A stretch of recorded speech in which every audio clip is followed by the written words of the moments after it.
The second way to have the linear model fit the nonlinear data better is through log transformation on either the x variable or the y variable or both the x and y variables. The log transformation in this class is in reference to the natural log transformation. The natural log of x is the inverse of the exponential function on x, where you can think of the natural log of x as the inverse of e to the power of x. When you impose a log transformation on the x variable, you change the scale of the x variable from a number with a unit of 1 to a percentage measure with a unit of 1%. When the change as measured by the delta of x is very small, then the log return can be approximated using the percentage return. Let me show you what this means.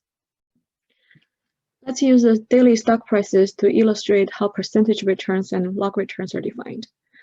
Percentage return is given by the stock price of day 2 minus the stock price of day 1 divided by the stock price of day 1. Or you can think of this as the stock price of today minus stock price of yesterday divided by stock price of yesterday.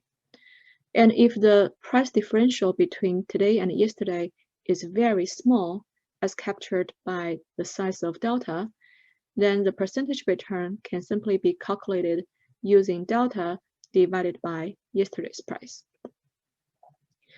The log return is given by the natural log of today's price divided by yesterday's price.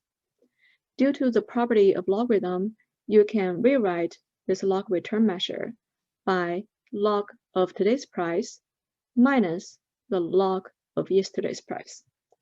Now, if today's price is given by yesterday's price plus a small price differential between today's price and yesterday's price, then this difference can be rewritten as the log of yesterday's price plus delta minus log of yesterday's price. When the price differential delta is very small, or when it approaches to 0, then the percentage return measure can be approximately equal to the log return measure. Or you can think of the delta divided by yesterday's price is approximately equal to the log of yesterday's price plus delta minus log of yesterday's price.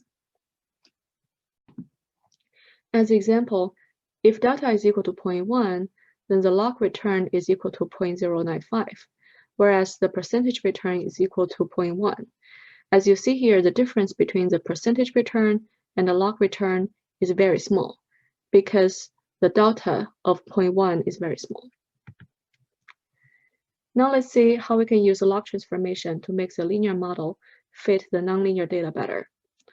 As discussed in the previous video, the distribution of test scores versus income is not linear.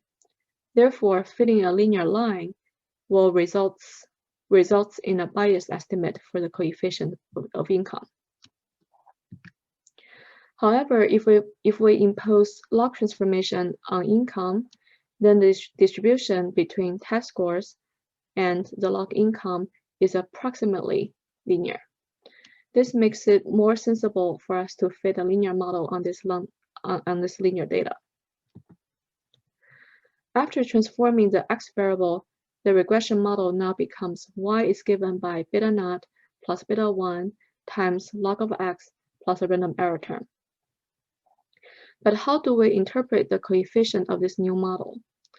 If we change x by delta x units, then the y variable will change by delta y units.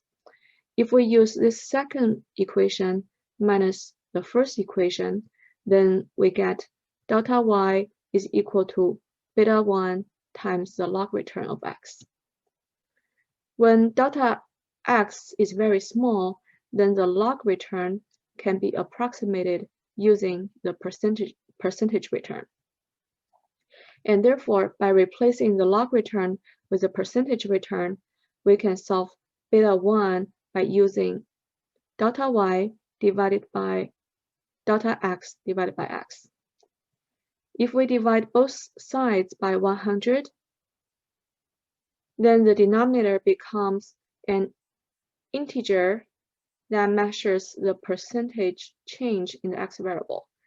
Therefore, the interpretation of beta 1 is that a 1% increase in x is associated with 0.01 times beta 1 change in y.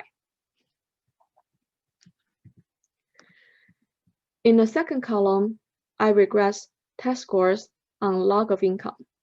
The interpretation for this coefficient is that a 1% increase in income is associated with 36.42 divided by 100, or roughly 0.36 points increase in test scores. Remember, now that the x variable is in log, you have to divide the coefficient by 100 when you interpret the meaning of beta. The meaning of beta is now as the x variable increases by 1%, the y variable will change by beta divided by 100 units. While it's theoretically possible to conduct a t-test on this coefficient, the result of this t-test is not meaningful because now the income is a log measure.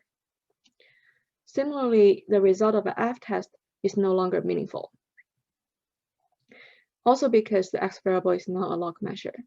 Recall from the previous lecture that the restriction of the f-test has to be linear, but in this case, the x variable is in log and thus is no longer linear. In this case, to see which model is better, we can look at the adjusted R-square of both models.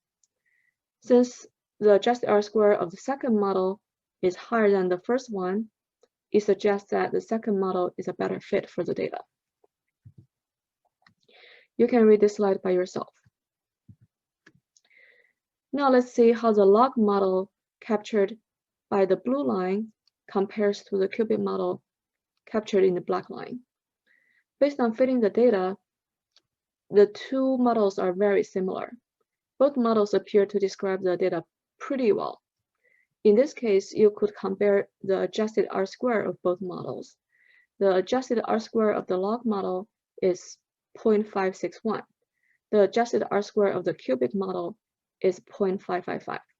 Since the adjusted R-square of the log model is slightly higher than the adjusted R-square of the cubic model, we say that the log model is holding a slight edge in this comparison. Now let's see what happens if we transform the y variable into a log measure. In the wage example, if we plot hourly wage against education, which is proxied by the years of schooling, the distribution shows the relationship is not exactly linear. Specifically, we see that as education increases, more data points are located further away from the best fitting line.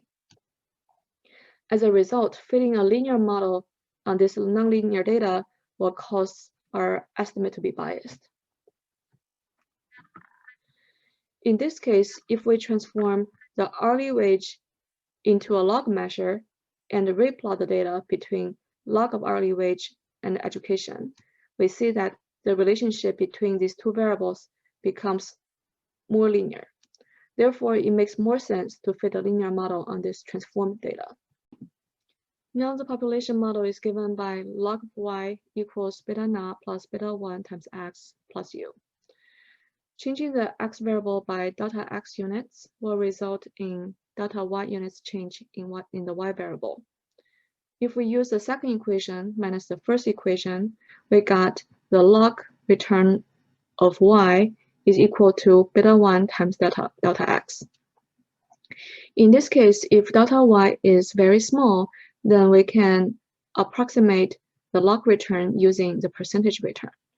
And replacing the log return with the percentage return, we get the percentage return of y is given by beta 1 times delta x. And rearranging this equation, we can solve for beta 1. And in this case, beta 1 is equal to the percentage return of y divided by delta x. Now, to make the interpretation of beta 1 easier, if we multiply both sides by 100, then the numerator becomes an integer that measures the percentage of change in y divided by delta x.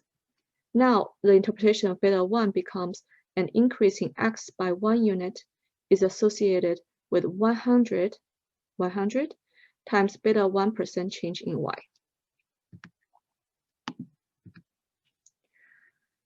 In column 2, when we regress log wage on education, the estimate is 0.08. The interpretation of this coefficient is that by increasing education by 1 year, the hourly wage will increase by 0.08 times 100% or 8%. In this case, you can no longer use the adjusted R-square to compare both models because these two models have different outcome variables. One is wage, the other is log wage. Recall that R-square is used to show what percentage of the variation in y is explained by the model. Since the two models have different outcome variables, and hence it's not meaningful to use R-square or the adjusted R-square to compare these models. Additionally, because the outcome variable is in log, we cannot use the t-test or f-test to compare these two models. In this case, the only way to see which model is better is by graphing the x and y variables from these two models and see which model appears to fit the data better. Also, I want to point out that the SER, or standard error of the residuals, change significantly across models because now the outcome variable is changed from measured in US dollars in model 1 to a percentage measure in model 2. This slide summarized what I just said. You can read this slide by yourself. Now let's look at the last case of what happened when we transform both the x and the y variables into the log measures. This plot is based on a data set that collects trades done in the UK. This plot shows that as the distance between trade partners is small, the trade volume as measured by millions of US dollars is large. As you see, the trade volume exhibits a very fat tail at the beginning when the distance between trade partners is very small. On the other hand, as the distance between trade partners increases, the trade volume becomes drastically smaller. Hence, the relationship between trade volume and distance is not really linear. Fitting a linear line on this data does not give us unbiased estimates. Now, if we transform both the x variable and the y variables into log measures, the distribution of the data becomes more linear, and therefore it's more sensible to fit a linear line on this transformed data. The specification of the model now becomes log of y is given by beta naught plus beta 1 times log of x plus u. A delta x unit change in the x variable will result delta y unit change in the y variable. Using the second equation minus the first one, give us the log return of y is given by beta 1 times the log return of x. Now, if both the delta x and delta y are very small, then we can replace the log return with the percentage return measure. And rearranging this equation, we can solve for beta 1, and beta 1 is now given by the percentage return in y divided by the percentage return in x. Now the interpretation for beta 1 is very straightforward. The interpretation for beta 1 becomes an increase in x by 1% is associated with beta 1% change in y.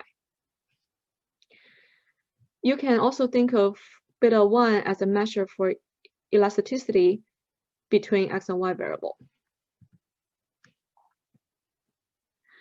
The second column in in this regression table shows that after transforming both the x variable and the y variable into the log measures, the estimate for log of distance is now negative 1.6. Now the interpretation for this number is very straightforward.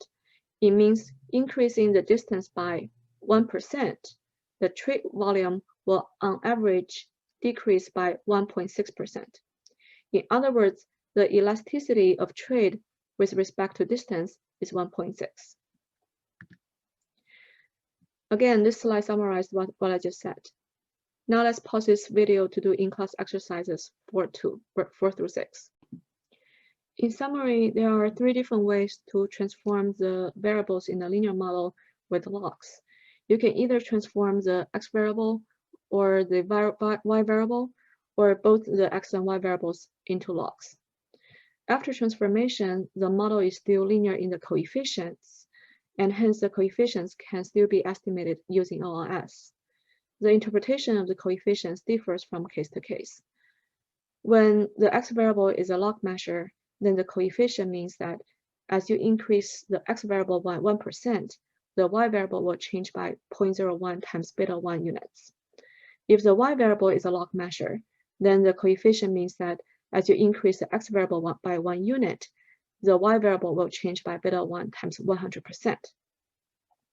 If both the x and the y variables are in logs, then the coefficients means that as you increase the x variable by 1%, the y variable will change by beta 1%. Since in this case, the standard hypotheses such as t-test and f-test will cease to be meaningful, the choice of specification should be guided by judgment based on adjusted R-squared, tests on variables that are not transformed, and plotting the predicted values.